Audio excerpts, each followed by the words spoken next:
दिव्याखाली अंधार ही म्हण आपण ऐकली असेलच. अशीच गट पाकिस्तानमध्ये घडली. म्हणजे ज्या जागेत वीज निर्माण होते तिथल्याच लोकांना अंधारात जगावं लागतं. जिथून धान्य पिकतं तिथल्याच माणसांच्या ताटात अन्न नाही आणि त्या विरोधात जेव्हा या लोकांना आवाज उठवला तेव्हा त्यांच्यावर बंदूक रोखण्यात आली. ही गोष्ट आहे पाक व्याप्त काश्मीरची, जिथे 9 जून 2026 रोजी पाकिस्तानी सैन्यानं आंदोलकांवर थेट गोळ्या झाडल्या आणि 30हून अधिक जणांचा जीव घेतला.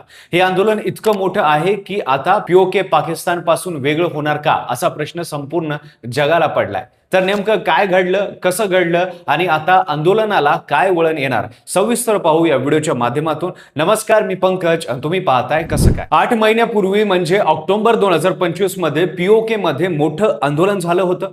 त्यावेळी पाकिस्तानी सैन्यानं गोळीबार केला होता आणि 12 आंदोलकांचा मृत्यू झाला होता. हे आंदोलन दडपवण्यात आलं, पण लोकांचा राग शांत झाला नाही. तो आतल्या आत धुमसत राहिला. त्याच रागाचा उद्रेक आता पुन्हा एकदा झालाय. यावेळी परिस्थिती आणखीन गंभीर झाली आहे. मागच्या वेळेपेक्षा जास्त रक्त सांडले आणि मागण्याही आणखीन मोठ्या झाल्या आहेत. हे सगळं नक्की कुठून आणि कसं सुरू झालं ते समजून घेण्यासाठी आपल्याला JAAC म्हणजे जॉईंट अवामी ऍक्शन कमिटी बद्दल माहिती करणं खूप गरजेचं आहे. ही संस्था 2023 साली स्थापन झाली आणि तेव्हापासून पीओकेच्या नागरिकांच्या हक्कासाठी आवाज उठवत आहे. वीज महाग का, धान्य महाग का, मंगला धरणातून पीओके मध्येच वीज निर्माण होते, पण ती वीज पाकिस्तानच्या पंजाब प्रांताला जाते आणि पीओकेचे नागरिक मात्र अंधारात राहतात. या अन्यायाविरुद्ध हीच संस्था रस्त्यावर उतरत आली आहे.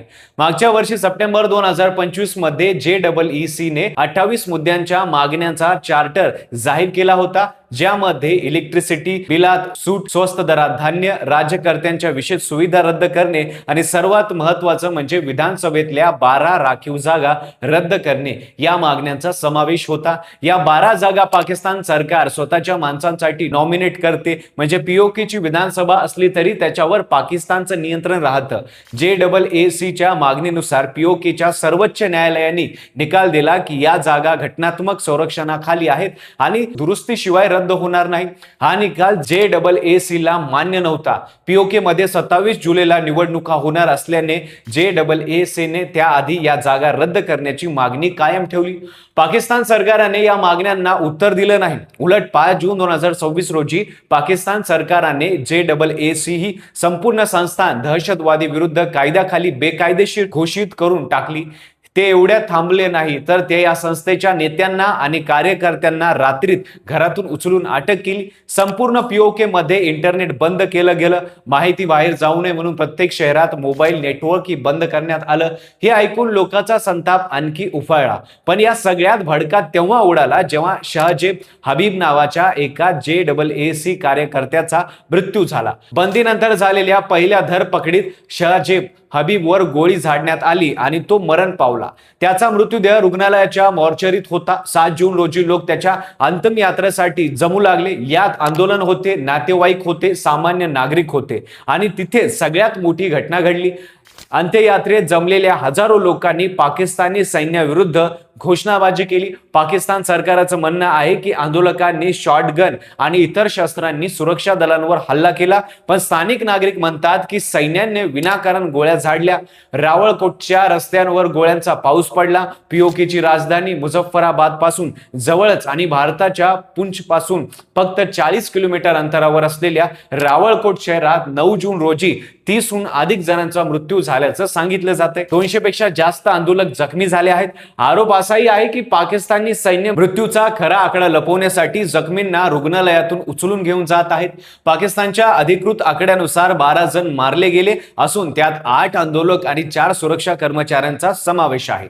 पण जमिनीवरची परिस्थिती सांगणारे आकडे खूपच वेगळे आहेत. या घटनेचे पडसाद आता पीओके पुरते मर्यादित राहिलेले नाहीत. लंडनमध्ये राहणाऱ्या काश्मीरी समुदायाने पाकिस्तानच्या दूतावासासमोर मोठे निदर्शन केली. पाकिस्तानी आर्मी गो बॅक आणि आझादी तेरा बाप भी देगा अशा घोषणा ब्रिटनच्या रस्त्यावर घुमल्या. पाकिस्तानच्या मानवाधिकार आयोगाने सरकारच्या दहशत विरोधी कायद्याखाली JAAC वर बंदी घालण्याच्या निर्णयावर प्रश्न प्रश्नचिन्ह उपस्थित केलं आहे।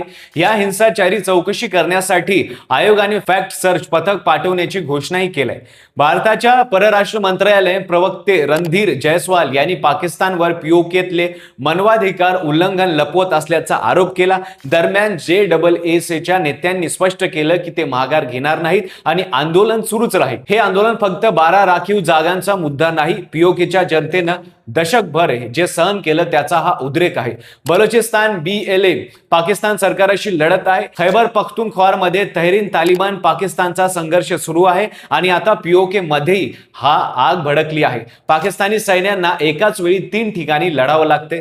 इतिहास सांगतो की जेव्हा एखादी व्यवस्था आपल्याच लोकांच्या प्रश्नांवर गोळ्यांनी उत्तर देते तेव्हा ती व्यवस्था आतून खिळखिळी होऊ लागते। पीओके मध्ये आज जे सुरू आहे ते फक्त एका आंदोलनाची गोष्ट नाही, हे त्या लोकांचं दुखणं आहे ज्यांना स्वतःच्या भूमीत परकेपणाने वागवलं गेलं। आता 27 जुलैला निवडणुकीपूर्वी पाकिस्तान सरकार हे संकट कसं हाताळतं यावर पीओकेचे भवितव्य ठरणार आहे। एक प्रश्न मात्र विचारावासा वाटतो, ज्या भूमीवर पाकिस्तान आपला हक्क सांगतो त्याच भूमीतल्या लोकांना न्याय देण्यासाठी पाकिस्तान एवढा का घाबरतोय?